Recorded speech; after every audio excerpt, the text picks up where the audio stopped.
really gotta start doing this without any makeup on. Alright. Part 2 of Chapter 1.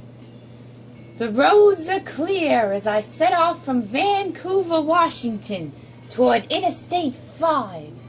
It's early, and I don't have to be in Seattle until 2 this afternoon. Fortunately, Kate has lent me her sporty Mercedes CLK. I'm not sure Wanda, my old VW Beetle, would make the journey in time.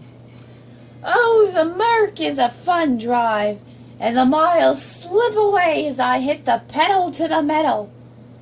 My destination is the headquarters of Mr. Gray's global enterprise. It's a huge 20-story office building, all curved glass and steel, an architect's utilitarian fantasy, with Gray House written discreetly in steel over the glass front doors. It's 1:45 when I arrive, greatly relieved that I'm not late as I walk into the enormous and frankly intimidating glass, steel, and white sandstone lobby. Behind the solid sandstone desk, a very attractive, groomed, blonde young woman smiles pleasantly at me. She's wearing the sharpest charcoal suit jacket and white shirt I have ever seen.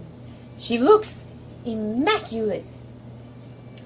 I'm here to see Mr. Gray, Anastasia Steele for Catherine Kavanaugh. Excuse me one moment, Miss Steele. She arches her eyebrow as I stand self-consciously before her.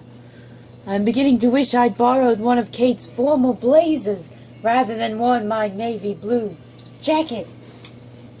I have made an effort and worn my only skirt, my sensible brown knee-length boots, and a blue sweater. For me, this is smart. I tuck one of the escaped tendrils of my hair behind my ear as I pretend she doesn't intimidate me. Miss Kavanaugh is expected. Please sign here, Miss Steele. You'll want the last elevator on the left. Right. Ugh. Press for the 20th floor. She smiles kindly at me, amused no doubt, as I sign in. She hands me a security pass that has "Visitor" firmly stamped on the front. I can't help my smirk. Surely it's obvious that I'm just visiting. I don't fit in here at all. Nothing changes. I inwardly sigh. Thanking her, I walk over to the bank of elevators and pass the 2 security men, who are both far more smartly dressed than I am in their well-cut black suits. The elevator whisks me at terminal velocity to the 20th floor. The doors slide open, and I'm in another large lobby, again all glass, steel, and white sandstone. I'm confronted by another desk of sandstone, and another young blonde woman, this time dressed impeccably in black and white, who rises to greet me.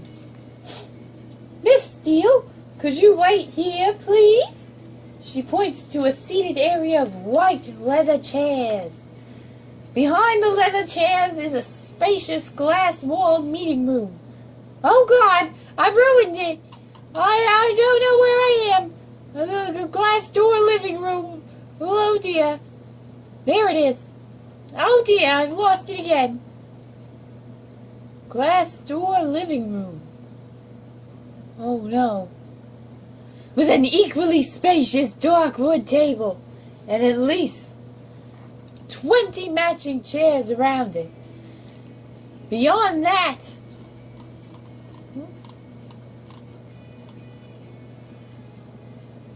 this is a difficult project. I thought I was just reading a book to see you. What's beyond that? There is a floor-to-ceiling window with a view of the Seattle skyline that looks out through the city toward the Sound. It's a stunning vista, and I'm momentarily paralyzed by the view. Wow! I sit down, finish the questions from my backpack, and go through them, inwardly cursing Kate for not providing me a brief biography. I know nothing about this man I'm about to interview. He could be 90, or he could be 30. The uncertainty is galling, and my nerves resurface, making me fidget. I've never been comfortable with one-on-one interviews, preferring the anonymity of a group discussion, where I can sit inconspicuously at the back of the room. To be honest, I prefer my own company, reading a classic British novel, curled up in a chair in the campus library, not sitting twitching nervously in a colossal glass and stone edifice. I roll my eyes at myself. Get a grip, Steele! Judging from the building, which is too clinical and modern, I guess Gray is in his 40s. Fit, tanned, and fair-haired to match the rest of the personnel. Another elegant, flawlessly dressed blonde comes out of a large door to the right. What is it with all the immaculate blondes? It's like Stepford here. Taking a deep breath, I stand up. Miss Steele? The latest blonde asks. Yes, I croak and clear my throat. Yes. There, that sounded more confident. Mr. Gray will see you in a minute. May I take your jacket? Oh, please, I struggle out of the jacket. Have you been offered any refreshment? No. Oh dear, is blonde number 1 in trouble? Blonde number 2 frowns and eyes the young woman at the desk. Would you like tea, coffee, or water? She asks, turning her attention back to me. A glass of water, thank you, I murmur. Olivia, please fetch Miss Steele a glass of water. Her voice is stern. Olivia scoots up and scurries to a door on the other side of the foyer. My apologies, Miss Steele. Olivia is our new intern. Please be seated. Mr. Gray will be another 5 minutes. Olivia returns with a glass of iced water. Ooh. Here you go, Miss Steele. Thank you. Blonde number 2 marches over to the large desk, her heels clicking and echoing on the sandstone floor. She sits down, and they both continue their work. Perhaps Mr. Gray insists on all his employees being blonde. I'm wondering oddly if that's legal. When the office door opens, and a tall, elegantly dressed, attractive African-American man with short dreads exits. I have definitely worn the wrong clothes. He turns and says through the door, Golf this week, Mr. Gray? I don't hear the reply. He turns, sees me, and smiles, his dark eyes crinkling at the corners. Olivia jumped up and called the elevator. She seems to excel at jumping from her seat. She's more nervous than me. Good afternoon, ladies, he says as he departs through the sliding door. Mr. Gray will see you now. Miss Steele, do go through, blonde number 2 says. I stand rather shakily, trying to suppress my nerves.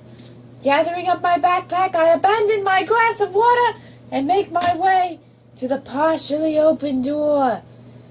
You don't need to knock. Just go in. She smiles kindly. I push open the door and stumble through, tripping over my own feet and falling head first. Oh God!